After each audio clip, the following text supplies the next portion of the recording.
আসলে আমারও হয়তো একটু ভুল ছিল ওখানে কথা বলাটা, একটা টেলিভিশন চ্যানেলের কথা বলাটা আমার নিজেরও হয়তো কিছুটা ভুল ছিল। সেটা হচ্ছে যে আমি বলেছিলাম যে আমি ২ বছর ধরে অভিনয় করছি না, আর এখন কোনো ভালো কনটেন্ট নেই। আমি কিন্তু কখনো বলি নাই যে আমি অভিনয় করব না।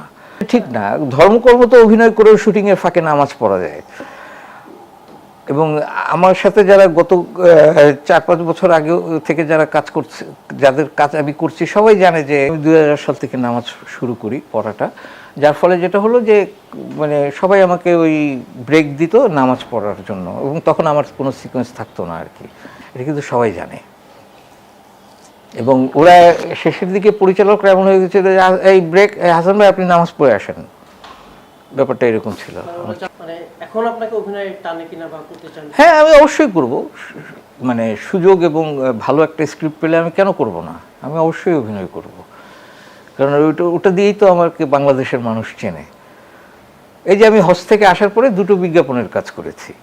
তো বিজ্ঞাপনের কাজে সময় আমি বলেছিলাম যে আমি, যেহেতু তখন চুলও আমার তেমন গজায়নি, তো আমি বলেছিলাম যে আমি শেভ করতে চাচ্ছি না। তো ওরা বলছে যে না, ইটস আপ টু ইউ, আপনি যেভাবে করেন। কিন্তু এখন তো আমাকে শেভ করতে হবে অভিনয় করতে দিলে। আমি শেভ করবো না কেন?